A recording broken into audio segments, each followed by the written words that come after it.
ब्राह्मणवादी लोग इन दिनों मस्जिदों में मंदिर ढूंढ रहे हैं। ये तो खुले तौर पर बुद्ध विहार है। तो यहाँ पंडों का क्या काम है? बुद्ध पद को ही उन्होंने विष्णु पद में रूपांतरित किया। उस समय उन्होंने बोधि वृक्ष के पास 4 हिंदू देवताओं को रखा था। 1891 को सर मेजर जनरल कनिंघम के द्वारा इस जगह का एक्सकवेशन किया था। वो रिपोर्ट ASI के द्वारा पब्लिश है। और राजेंद्र लाल मित्रा ये उस समय के बड़े प्रोमिनेंट हिस्टोरियन थे। बोध गया पर उनकी रिसर्च किताब प्रसिद्ध है। तो आर्कियोलॉजिकल आधार पर ये प्रूव हो गया है कि वहाँ मुख्य टेम्पल के अंदर एक ओटिव स्तूपा था बड़ा, बुद्ध के नीचे जहाँ बुद्ध पद्मासन अवस्था में बैठे उसके जमीन पर बिल्कुल लगा वहाँ एक ओटिव स्तूपा था। उस ओटिव स्तूपा को इन पंडों ने घिस कर उसको शिवलिंग बनाया। यानी रिपोर्ट में दर्ज है कि ओटिव स्तूपा को ही घिसा कर उन्होंने शिवलिंग बनाया और क्लेम किया कि ये हमारा शिव मंदिर है। तब ये जो इसके पहले जिन लोगों ने आंदोलन चलाया था, महाराष्ट्र से सुरेश से और बाकी भिक्खु लोग आए थे, बहुत उग्र आंदोलन हुआ लालू प्रसाद यादव के समय में। सारी जमाव अंदर घुस गया था और उस शिवलिंग को उन्होंने उखाड़ फेंक दिया था। अभी वो खाली जगह है, वहाँ वो पुष्प का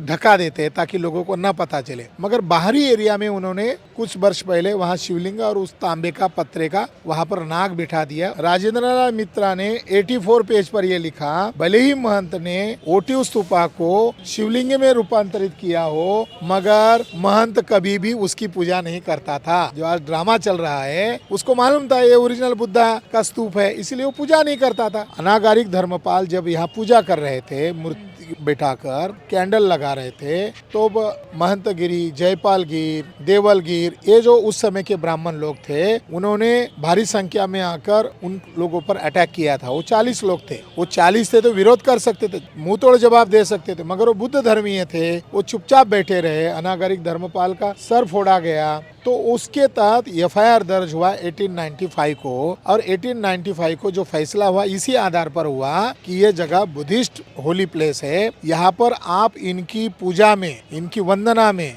हस्तक्षेप करना, उनके बुद्ध मूर्तियों को कालिक पोतना, उसके बुद्ध मूर्तियों को अलग अलग रंग से पोतना, कपड़े से ढकाना, घंटी बजाना, ये बौद्ध धर्म के खिलाफ है और ये उनकी पूजा पद्धति और उनके रिचुअल के खिलाफ है। इसलिए उसको 1 महीने की और 100 रुपए का शिक्षा सुनाई गई थी। और शिक्षा में ये भी कहा गया था इसको सूली पर चढ़ाया जाए तो भी कम है। BTMC का लॉन्ग फॉर्म है बोध गया टेम्पल मैनेजमेंट कमेटी, जो BT एक्ट के तहत बनी है। BT एक्ट की शॉर्ट फॉर्म है बोध गया टेम्पल एक्ट 1949। ये एक्ट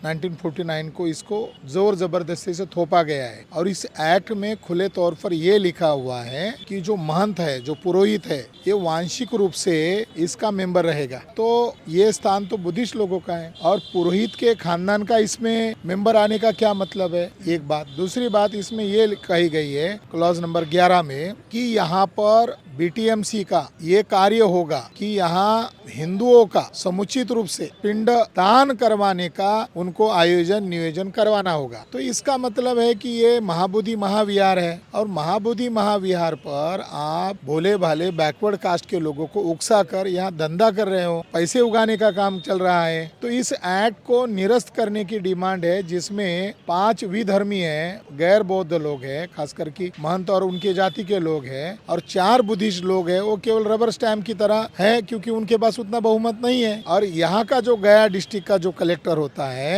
वो इसका हेड होता है और वो भी गैर बुद्धिस्ट होता है। जबकि ये धरोहर जो है अंतर्राष्ट्रीय धरोहर है और इस अंतर्राष्ट्रीय धरोहर का ये BT एक्ट जो है खुले तौर पर अपमान कर रही है। अब ये डिमांड बढ़ गई है कि यहाँ पर पूर्ण रूप से बुद्धिस्ट लोगों का नियंत्रण होना चाहिए। आपको डर है कि अलग अलग बौद्ध राष्ट्रों के साथ यहाँ के बैकवर्ड कास्ट जुड़ने से आपको डर है कि भारत में बौद्ध धर्म जिंदा हो जाएगा। ये इसके ऊपर ब्राह्मणों का नियंत्रण क्यों है? तो ब्राह्मणों को डर है जहाँ बुद्ध को ज्ञान प्राप्त हुआ तो ये बैकवर्ड कास्ट के लोगों को ज्ञान देगा कि ये तो हमारा पुरखा है। और SC ST OBC का जो धर्म है, मूल धर्म बौद्ध धर्म है, ये ज्ञान बैकवर्ड कास्ट के लोगों को न मिले, इसके लिए ब्राह्मणों ने कब्जा किया हुआ है और उसके लिए कानून थोपा गया है। सर, ये 1949 में बना था ये एक्ट और संविधान लागू हुआ 1950 में। तो अभी तक ये हटा क्यों नहीं? संविधान लागू होने से पहले ये बन गया था एक्ट और अभी भी लागू है। शासन व्यवस्था पर यहाँ के बहुजनों का राज होता तो ये एक्ट रातों रात बदल दिया गया होता, या बिहार के बैकवर्ड कास्ट के लोगों की ये जिम्मेदारी है। अभी इसी साल चुनाव है अक्टूबर नवंबर में, तो बैकवर्ड कास्ट के लोगों का ज्यादा से ज्यादा वहाँ असेंबली में अगर रिप्रेजेंटेशन हो जाएगा तो वो इस एक्ट को खारिज कर सकते हैं। कहा जा रहा है कि पहले बुद्धिस्ट लोगों की संख्या कम थी, इसीलिए उनको मैनेजमेंट में रख दिया गया, क्या कहेंगे इस पर? बुद्धिस्ट लोगों की संख्या कम थी तो महाराष्ट्र में बुद्धिस्ट लोगों की संख्या 1 करोड़ है, तो महाराष्ट्र के आदमी को इस पर क्यों नहीं रखा जाता? तो जो रखा जाता है वो उसके पास कोई अथॉरिटी नहीं होती, उसके पास कोई पावर नहीं होती है, उसको नाम मात्र के तौर पर रखा जा रहा है। मगर अभी जो सेंसस हुआ बिहार स्टेट में तो लाखों की संख्या में यहाँ बुद्धिस्ट लोगों के आंकड़े मिले हैं, जबकि सरकार आंकड़े छुपाती है बुद्धिस्ट रिलीजन के नाम पर। इसके बावजूद यहाँ बुद्धिस्टों का आंकड़ा बढ़ता हुआ दिखाई दे रहा है। तो ये अपेक्षा की जानी चाहिए बिहार के लोगों की भी कि हमें इसके ऊपर रखा जाए। जैसे शाक्य है, कुशवा है, सैनी है, मौर्य है, ये भी बुद्धिस्ट रिलीजन के, अगर वो आइडियोलॉजी को फॉलो करते हैं तो उनके भी रिप्रेजेंटेटिव यहाँ हो सकते हैं। 12 फरवरी से ये भूख हड़ताल किया जा रहा है, अभी तक कोई मिलने आया है पदाधिकारी लोग इस मांग को लेकर? पहली बात तो इस आंदोलन को यहाँ का प्रशासन मना कर रहा था। आंदोलन के लिए देर रात 12 बजे कार्यकर्ता को ढूंढा गया और ये कहा गया कि आपकी परमिशन निरस्त कर दी गई है रात के 12 बजे। तो सवेरे हम लोग ऑल इंडिया से लोग निकले थे, सवेरे 400-500 की तादाद में यहाँ आंदोलनकारी इकट्ठा हुए। तो ये सूचना होने से वो सैड हुए और उनमें गुस्सा पैदा हुआ। तो सारे लोगों को लेकर हम यहाँ बोध गया पुलिस चौकी है, वहाँ पर हम जाकर वही धरने पर बैठे। तो वहाँ अधिकारी आए और इतने भिक्खु और उपासक देखकर वो उनको लगा कि अभी आंदोलन करने वाले। उनके साथ लगभग 2 घंटा मीटिंग चली। वो घुमा फिरा कर यही बात कर रहे थे कि आंदोलन को निरस्त करो, आपको हम अरेस्ट करेंगे। हम लोगों ने कहा हम ही कुछ जेल भरो आंदोलन करेंगे, हम आपके पास आए तो अरेस्ट करो। ये आंदोलन माघी पूर्णिमा पर होने वाला है, जो बुद्धिस्ट रिचुअल में पवित्र माना जाता है। 12 फरवरी को संत रविदास जी की जयंती भी थी, उस दिन हम आंदोलन पर अड़े रहे। 2 दिन अंबेडकर स्टैचू के पास बोले, हमने सजेस्ट किया कि वहाँ हम बैठेंगे क्योंकि इस आंदोलन को बैठना जरूरी था। तो 2 दिन हमने वहाँ किया, मगर उन्होंने जो शर्त मान्य किया था उन्होंने उल्लंघन किया। तो फिर हम सभी लोग यहाँ बैठ गए। तो 3 दिन 4 दिन बाद वहाँ यहाँ का जो प्रशासनिक अधिकारी आया और उसने कहा आपको तो परमिशन नहीं है। तो हम लोगों ने कहा परमिशन नहीं तो अरेस्ट करो। फिर वो लिखा पढ़ी हो गई, फिर 3 भिक्खु सीरियस हो गए, फिर बीटीएमसी के लोग हंसने लगे कि आप तो अब चले जाना चाहिए। तो हमें बहुत अवरोध हो रहा है। पहले दिन एक आदमी ने, उन्हीं के आदमी ने एक भिक्खु को कहा गोली से उड़ा देंगे यहाँ रात को सोएंगे तो। यहाँ आंदोलन भी होता है, रात को यही स्टे होता है और लगातार भिक्खुओं की तबीयत बिगड़ रही है। और वो फिर बाद में चोटीधारी डॉक्टर आ गए, शर्मा पांडे, तो उन लोगों ने कहा एडमिट हो कर लो इनको सरकारी अस्पताल में। तो भिक्षु संघ कह रहा है कि वहाँ हमें मार डालेंगे, इससे अच्छा यही मर जाते हैं। तो फिर वहाँ प्राइवेट डॉक्टर के जरिए से उनको इलाज कराया गया, क्योंकि बीटीएमसी और यहाँ के डॉक्टरों पर यहाँ आंदोलनकारियों का बिल्कुल भरोसा नहीं है। वह लोग अनकोऑपरेशन मूवमेंट कर रहे हैं। तो यहाँ कलेक्टर ही दोषी है, कलेक्टर ही मेन पार्ट है, क्लप्टेड पार्ट है। तो ये जानकारी लोगों को नहीं पहुँच रही होंगी प्रशासन को। तो यहाँ के एक आदरणीय भिक्खु जो पहले सेक्रेटरी रहे थे, भिक्खु प्रज्ञाशील और के बौद्ध जी, ये सेक्रेटरीट गए और सीएम को ये जानकारी दिया कि खुद अपराधी है कलेक्टर, तो वो जानकारी हाइड कर रहा होगा। तो हम ही को जानकारी देने के लिए है कि वहाँ हमारा भूख हड़ताल चल रहा है। तो उन्होंने कहा हमें पता है, आपकी पल पल की जानकारी हमें खुफिया विभाग से मिल रही है, आप लोग अड़े हैं मगर कुछ होने वाला नहीं है। तो मेन सेक्रेटरीट का सेक्रेटरी जो है बिहार सरकार का, वो ऐसा कह रहा है। तो ये जानकारी यहाँ साथियों को दी गई। तो अब जीत से ये आंदोलन चल रहा है। किसानों का आंदोलन बहुत देर तक चला था, मोदी गवर्नमेंट को वो कानून, काला कानून वापस लेना पड़ा। पर्दे के पीछे वो लागू कर रहे हैं, वो बात अलग है। तो ये आंदोलन भी अनिश्चितकालीन के लिए है। हमारे मुद्दे की जब तक संज्ञान नहीं लिया जाता, उस पर अमल नहीं किया जाता, तो 2025 में चुनाव है, तो इसका खामियाजा उसको भुगतना पड़ेगा। मगर इस आंदोलन का परिणाम देशव्यापी दिखाई दे रहा है और ब्राह्मणवादी लोग इन दिनों मस्जिदों में मंदिर ढूंढ रहे हैं। ये तो खुले तौर पर बुद्ध विहार है, तो यहाँ पंडों का क्या काम है, ये सवाल स्वाभाविक है, लोगों को सही लग रहा है। यहाँ पर कहा जा रहा है कि हिंदू गैर बुद्धिस्ट जो है इस मैनेजमेंट में शामिल है, और ये भी कहा जा रहा है कि ब्राह्मण लोग हैं। तो ये ब्राह्मण लोग क्यों कब्जा करना चाहते हैं बुद्धिस्ट पैलेस को? एक वीडियो भी सामने आया है जिसमें वो बुद्ध की मूर्तियों को बता रहे हैं कि ये पांडव है, अर्जुन है, कृष्ण है, ये फलाने ढिमकाने ही कह रहे हैं। क्या कहेंगे इस पर, ये क्यों करना चाहते हैं कब्जा? अभी हम लोग उसी का जायजा लेने के लिए अंदर की एक्टिविटी, हमारा जो आंदोलन चल रहा है उसका असर नहीं हो रहा है। वो पंडे कहाँ है, उनको ढूंढने हम गए थे, तो उसमें से एक पंडा हमें मिला, संजय मिश्रा। तो उसको कहा आप कौन हो, आप क्या कर रहे हो? तो बोले मैं कर्मचारी हूँ, मैं हिंदू हूँ। तो मैंने कहा आपका वीडियो मैंने देखा और मैंने वायरल भी किया है जिसमें आप घंटा बजा रहे हो। तो बोला घंटा नहीं, घंटी बजा रहे हो। तो मैंने कहा ये घंटी और घंटा तुम जो बजा रहे हो किसके आदेश से बजा रहे हो, ये बुद्धिस्ट प्लेस है। तो उसने कहा आप कौन है? तो हमने कहा हम इसके मालिक है, हम बुद्धिस्ट है, हम आपको पूछ रहे हैं, यहाँ लोग ध्यान साधना कर रहे हैं, आप लोग धूप फैला रहे हो, यहाँ आप घंटी बजा रहे हो और ड्रामा कर रहे हो। तो उसने आखिर में कहा, जब उसको हमने धमकाया कि तुम्हारे ऊपर हम FIR करने वाले हैं और तुम हिंदू कहकर यहाँ घूम रहे हो, तुम तो ब्राह्मण हो। तुम कहा कि हिंदू हो?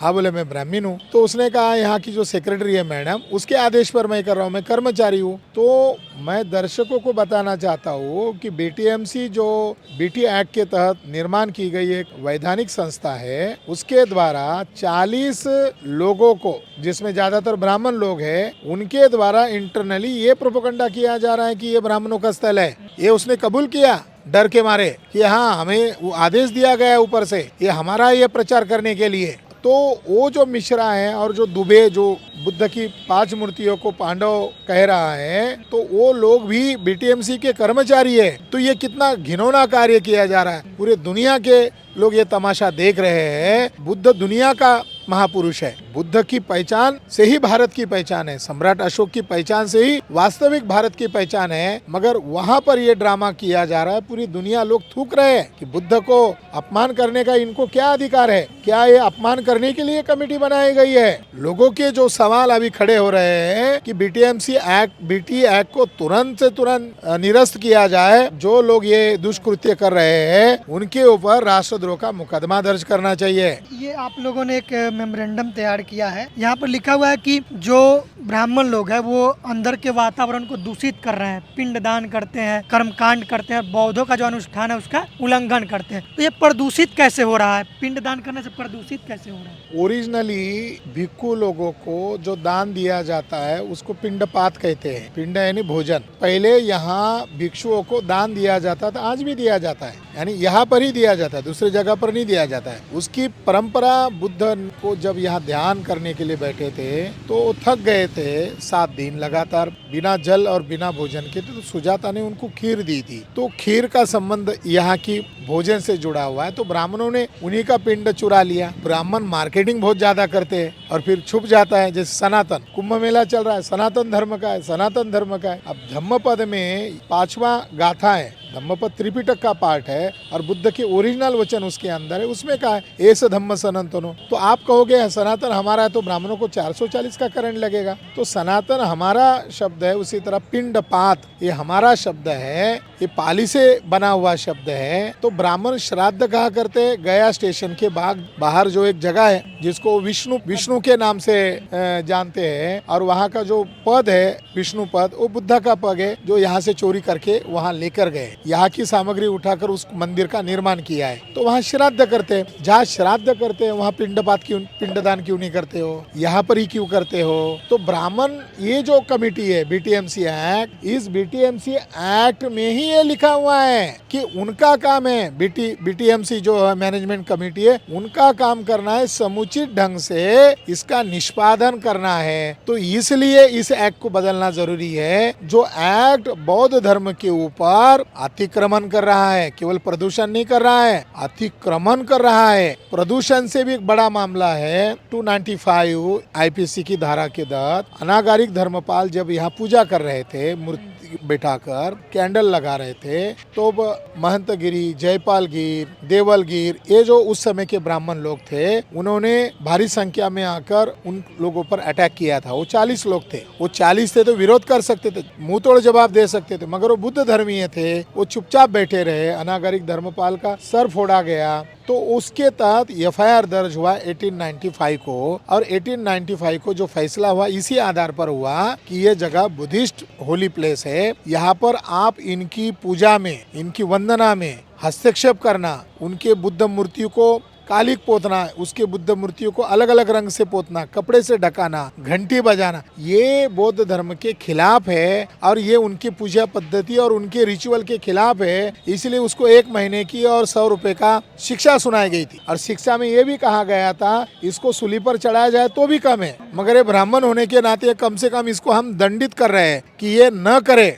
तो वो जो एक्ट बनने के पहले जो 1895 को जो केस हुआ, वो केस आज भी लागू होता है कि नहीं होता है? वो घंटा बजा रहे हैं, वो बुद्ध को पांडव कह रहे हैं, तो केस क्यों नहीं हो सकता? वहाँ पर बहुत सारे बौद्ध स्तूप हैं जिसका लगभग ये देखने से पता चलता है कि ये जो शिवलिंग है उसके आकार से मिलता जुलता है। और आप हमेशा वीडियो के माध्यम से क्लेम करते हैं कि जो बड़े बड़े मंदिर है वो बुद्धिस्ट मंदिर है और ये शिवलिंग है, बहुत सारी चीज मिला है आर्कियोलॉजिकल सर्वे के आधार पे। क्या कहेंगे, वो जो स्तूप है उसका रिलेशन है कुछ? 1891 को सर मेजर जनरल कनिंघम के द्वारा इस जगह का एक्सकवेशन किया था, वो रिपोर्ट ASI के द्वारा पब्लिश है। और राजेंद्र लाल मित्रा ये उस समय के बड़े प्रोमिनेंट हिस्टोरियन थे, बोध गया पर उनकी रिसर्च किताब प्रसिद्ध है। बेगलर ने यहाँ रिस्टोर किया था, उनका भी रिपोर्ट उपलब्ध है। तो आर्कियोलॉजिकल आधार पर ये प्रूव हो गया है कि वहाँ मुख्य टेम्पल के अंदर एक ओटी स्तूपा था बड़ा,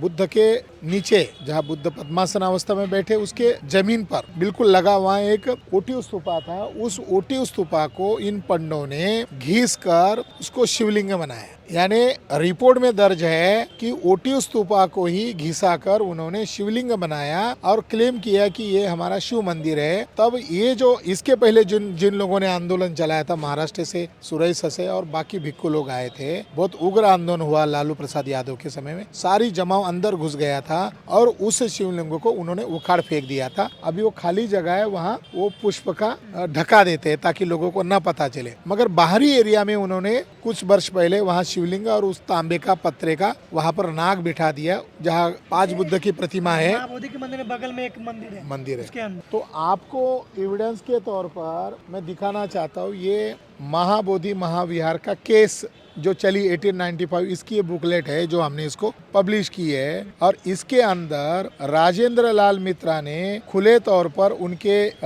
रिसर्च में ये कहा कि जिसको ये शिवलिंग कहते हैं ये ओटी स्तूपा है, और कनिंघम महोदय जो कहते हैं वो भी इसमें दर्ज है। इसमें ये कहा गया है 5 बुद्ध की प्रतिमाएं, बुद्ध पद को ही उन्होंने विष्णु पद में रूपांतरित किया। उस समय उन्होंने बोधि वृक्ष के पास 4 हिंदू देवताओं को रखा था। यहाँ का शिवलिंग केवल विहार के अंदर था जिसकी आप चर्चा कर रहे हैं। पेज नंबर 84 पर राजेंद्र मित्रा कह रहे हैं यहाँ का जो शिवलिंग केवल विहार के अंदर था, लेकिन बोधि वृक्ष के पास में जो मूर्तियां हैं वो पहले विहार के पिछले हिस्से में विहार के छत के बराबर में रखी गई थी। तो इसमें ये लिखा गया है कि ये जो शिवलिंग था पहले ये स्तूप ही था, ओटी स्तूपा ही था। कनिंघम का archaeological reports volume number 8 page number 67 पर लिखा है शिवलिंग ये विहार के बीचों बीच है और स्तूप को तोड़कर ही उसे बनाया गया है। पेज नंबर 71 पर 71 पर लिखा हुआ है। और यहाँ पर राजेंद्र लाल मित्रा ने 84 पेज पर यह लिखा, भले ही महंत ने ओटी स्तूपा को शिवलिंग में रूपांतरित किया हो, मगर महंत कभी भी उसकी पूजा नहीं करता था। जो आज ड्रामा चल रहा है उसको मालूम था ये ओरिजिनल बुद्धा का स्तूप है, इसलिए वो पूजा नहीं करता था। ये जो जितने हिंदूवादी लोग हैं, RSS माइंडेड लोग हैं, वे कहते हैं कि आप लोग जो आंदोलन कर रहे हैं व्यर्थ में कर रहे हैं, हिंदू और बौद्ध तो एक ही है, तो क्या समस्या है? अगर बुद्धिस्टों के टेम्पल में ब्राह्मण है तो अच्छी बात है, दोनों एक साथ भाईचारा निभा रहे हैं। तो उन ब्राह्मणों को आपके चैनल के द्वारा सलाह है, कल ही शायद स्वामी दयानंद सरस्वती की जयंती थी और RSS वाले लोग उनके पेज पर डालते उनको महापुरुष के तौर पर। तो स्वामी दयानंद सरस्वती ने सत्यार्थ प्रकाश नामक किताब लिखा। संगठन हिंदू समाज नहीं बनाया, संगठन आर्य समाज बनाया। और सत्यार्थ प्रकाश के पेज नंबर 81 पर लिखा, हे आर्य ब्राह्मणों, तुम अपने आप को हिंदू मत कहो, हिंदू मुगल मुसलमानों के द्वारा दी हुई गाली है और ये पर्शियन भाषा की गाली है जिसका अर्थ होता है काला, चोर, डाकू, नीच, छली, कपटी। तो अब हिंदू और बौद्ध एक कैसे हुए? अगर बैकवर्ड कास्ट के लोगों में जागरण हो रहा है तो कह रहे गाली है, तब ना जाकर ब्राह्मण लोग इस शब्द को छुपाकर हिंदू की बजाय अब सनातन कर रहे हैं। अगर ब्राह्मण लोग हमारे लोगों को हिंदू कहेंगे तो कल ब्राह्मणों की पिटाई भी हो सकती है, क्योंकि स्वामी दयानंद सरस्वती कह रहे हैं गाली है। अगर आपको मूर्ख कहा जाए, आपको काला कहा जाए, आपको चोर कहा जाए, आपको डाकू कहा जाए, आपको छली कहा जाए, तो ब्राह्मण अपने आप को कहे, हमें क्या आपत्ति है। ब्राह्मण बड़े छाती पर लिखे कि मैं हिंदू, हिंदू का मतलब स्वामी दयानंद सरस्वती का वो कोटेशन डाले, तो हिंदू ये भ्रम है। बैकवर्ड कास्ट के लोग हिंदू नहीं है। बैकवर्ड कास्ट के लोग, SC ST OBC के लोग ये मूलतः बौद्ध धर्म के मानने वाले थे। अब उनके हिंदू धर्म के नाम पर या हिंदू पहचान के नाम पर उनको हिंदू नाम से इसीलिए प्रचार में लाया जा रहा है ताकि उनको बुद्ध न दिखाई दे, उन्हें अंबेडकर की थॉट्स को न पता चले। हमारे पुरखों का मूल धर्म बौद्ध धर्म है। अगर मान लो यहाँ का दुसाध भी हिंदू है, यहाँ का चमार भी हिंदू है, तो रेप क्यों किया जा रहा है, हत्याकांड क्यों किया जा रहा है? उत्तर प्रदेश में रामायण सुनने पर पिटाई क्यों की जा रही है? घोड़ी पर चढ़ने के लिए पाबंदी लगा रहे हो, मूछ रखने पर पाबंदी लगा रहे हो। हाँ, अच्छे मकान में रहने से उनको तकलीफ हो रही है, तो ये जंगलीपन है। ब्राह्मण लोग सुधरने वाले नहीं है, इसीलिए दुनिया वालों ने उसको एक्सेप्ट नहीं किया। दुनिया वालों ने बुद्धिज्म को एक्सेप्ट किया। 800 करोड़ से ज्यादा संख्या में बौद्ध धर्म है। अनागारिक धर्मपाल के समय में 550 करोड़ में था। 1895 में 500 करोड़ लोगों का मामला है। वो कोर्ट में लिखा गया है कि ये मामला केवल बिहार का मामला नहीं है, ये 500 करोड़ बौद्धों का मामला है। अब इसमें हमारे 100-125 करोड़ तो SC ST OBC है। चाइना के लोग कन्फ्यूशियस कहते हैं, वो भी तो बुद्धिस्ट है। तो लगभग 800 करोड़ लोगों का मामला है। इंटरनेशनल मुद्दा है ये टोटली इंटरनेशनल मुद्दा है। और बुद्धिज्म की मदरलैंड इंडिया है और वो यहाँ पैदा हुआ। यहाँ बुद्ध ने नाग लोगों को प्रथम बुद्ध धर्म दिया। बाबा साहब अम्बेडकर ने क्या कहा नागपुर में कि मैं बौद्ध धर्म नाग लोगों का धर्म के तौर पर आपको दे रहा हूँ, क्योंकि बुद्ध के जो प्रथम अनुयायी बने वो नाग लोग ही थे। SC ST OBC by default Buddhist है, वो पैदाइश बुद्धिस्ट है। बाबा साहब अम्बेडकर ने उसको हिस्टोरिकल का नागाज रेस। तो नागाज जो रेस है वो एंशियंट रूलर है और ये उनका मूल धर्म है। तो हम लोग वही भावना से हमारे पूर्वजों की परंपराओं को स्वीकार करते हुए इस विरासत को बचा रहे हैं। तो ब्राह्मणों ने वहाँ वैष्णव टेम्पल बनाया, जगन्नाथ टेम्पल। जगन्नाथ टेम्पल तो पुरी में है, यहाँ बनने की क्या वजह है? वहाँ बगल में शंकराचार्य का आदि मठ, आदि शंकराचार्य के नाम पर मठ रखा है। और शैव और वैष्णववादी पंडितों ने, ब्राह्मणों ने जितना हिंसाचार किया है, मॉब लिंचिंग किया है, मंक्स को मारा है और बौद्ध विहारों को तोड़कर कब्जा किया है, वो अपराधी लोग है, आतंकवादी लोग है। अयोध्या हाथ से नहीं गया, अयोध्या अभी भी हाथ में आ सकता है। वो जो डिस्प्यूटेड जगह था मंदिर मस्जिद की, वो लैंड 2.77 एकड़ है। फैसला 2.77 एकड़ पर आया। दूर वाली जगह मुस्लिमों को 5 एकड़ दिया गया। तो मंदिर अगर बनाना है, ब्लैकमेल करके ही तो जजेस को ब्लैकमेल करके मंदिर बना रहे, तो मंदिर का एरिया कितना होना चाहिए? 2.77। मगर फैसला देने के बाद मोदी और योगी ने राम मंदिर ट्रस्ट बनाया और उसको कितनी जगह दी? 71 एकड़। अब 2024 में खबर आई वो 109 एकड़ जगह राम मंदिर ट्रस्ट को दी गई है। और उस 109 एकड़ प्रीमाइसेस में 109 एकड़ प्रीमाइसेस में बुद्धिस्ट अवशेष है, मौर्य राजा के अवशेष है, उन्होंने बनाए हुए 4 स्तूपास है। उसको लेकर हम लड़ाई लड़ेंगे। अयोध्या हाथ से नहीं गई है, हम रिट पिटीशन दायर करने वाले हैं।